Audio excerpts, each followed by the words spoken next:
Hi, welcome to Subramani. I'm going to talk to you about a concept which is not very well known in India, perhaps, or at least not spoken about or written about.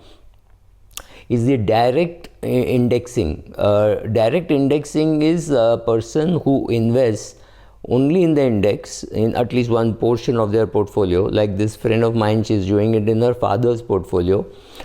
She only invests in index stocks, zero risk by going below the index, which is the Nifty 50, which means a very restricted range of only 50 shares.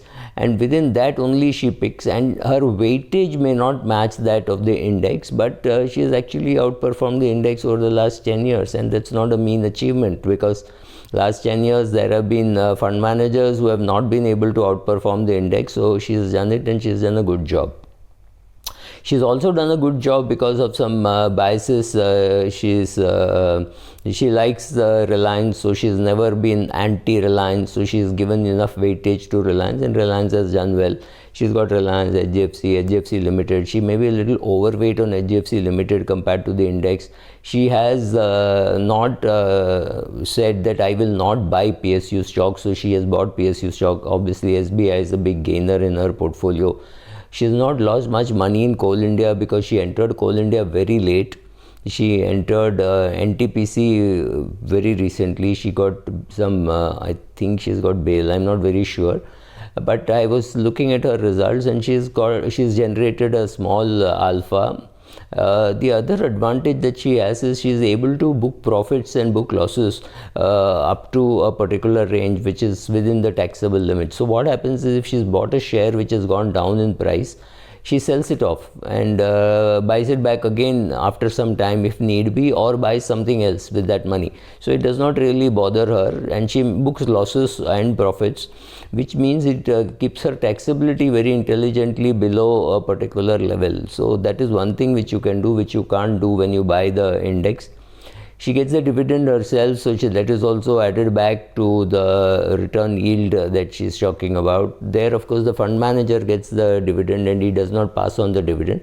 So you can choose how much of capital gains you book when you're in an index fund. Here she does the same on her own. She decides that, okay, this year I've got no other gain, nothing, so she can book a 1 lakh rupee gain and be tax free in that, right? So she does those kind of things slightly. She understands taxation, so, and she decides what share to buy. Advantage for her is she's got no biases, so she will happily buy a Reliance, she would happily buy an HDFC Limited, she'll buy an HDFC Bank. I think she's a little overweight in HDFC Limited compared to the index. But she's got no bias saying I will not buy a PSU share. So she's got SBI, she's got ICICI, she's got, I'm not very sure, Colgate, which is not in the index. It used to be in the index, so she added, and she may not have removed it. So this is how she's created her portfolio, and she calls it, I think internationally also it is called direct indexing. Does it make sense? Well, understand one thing, it means like you have your own portfolio, that's all. It does not mean, in this case, she has stuck to the top 50. You can stick to the top 100, you can stick to the top 200, or you can say large cap funds, I will put money in the index, and small cap, I will do individual stock picking, whatever it is.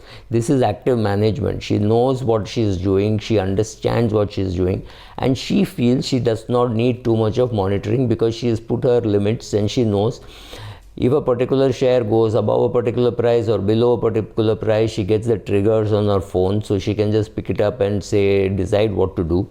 And she invests regularly. Whenever there is a dip in the market, she'll invest. Whenever there's a dip in a particular share, she will invest. And she sticks her to the top 50. So she says, I'm like a fund manager who is allowed to buy only these 50 stocks. If a fund manager can have the discipline, why can't I have the discipline? So she does not go by weightage, but I think she's got everything of the 50. Something she even gets rid of and does not have that for 6 months, 8 months, and then she comes back. She believes in market timing. She believes some shares can run up and that need not be in your portfolio for that period of time, and then it can come back. I think she was heavy on technology. She had TCS, Infosys, I think maybe even Wipro, I'm not very sure. And this is how she created her portfolio. The advantage is she is able to book losses, book profits, collect the dividend, which is not possible in the index fund. If you invest in a mutual fund, because the dividends are taxed very badly from a mutual fund, or IDCW as it is now called, right? So it has worked for her, it may work for you, it requires some activity, and she has had the fantastic discipline of saying, I'll stick to this 50. And the other advantage is booking profit, booking losses, collecting the dividend, all that is happening for her. And she can also customize the index. Now, if you don't like Facebook and Facebook is too much in your portfolio, you cannot do anything if you are invested in index fund. Or if you don't like Apple will be there in your index, or Facebook will be there in your index. Take the Indian context. You don't like ICICI Bank, you like SBI more. You can't do anything if you're an index investor. Index will have, the fund manager will buy exact amount of ICICI as he requires, as far as his weightage is concerned, right? So he does a basket purchase. He does not choose how much of ICICI and how much of SBI and how much of HDFC Limited. Whereas this friend of mine chooses all that. I think she's overweight on HDFC Limited, unless she's a little underweight on HDFC Bank. So the advantages, it tailors an index to meet your own requirement. You can decide which share, how much to buy. But in this case, she has not ditched any item. I think she's got all the 50 shares, or maybe at least 45 shares she definitely has. She went by weightage, and she could have stuck to the top 20, but she didn't want to, so she has taken, say, 40-45, which itself is a recent phenomena. Earlier she was in only 30 stocks. So again, advantages, she need not buy all the stocks as the fund manager has to. Fund manager has to buy all the 50, and that is why he cannot afford that bias of his, right? That is not allowed. Whereas she is allowed to do that, and she does that. Are there any drawbacks of this? Yes, it requires far more active management than in an index fund. You can put it in an index fund and go on a vacation. Of course, she also does go on a vacation, but from there she will do 1 or 2 transactions, may not be very regularly. So this, I think portfolio customization can sometimes get really complicated, and you may not be able to handle the weights, and real quickly you may not be able to do. If you're worried about things like ESG, you may not want to buy a Reliance or a Coal India, but she buys it according to the weightage. So she may not increase the weightage except for certain shares, but she has got everything in her portfolio. And another big thing, of course, she saves on expenses, but I guess expenses is not a big saving, because she may be paying out more on brokerage, GST, etc.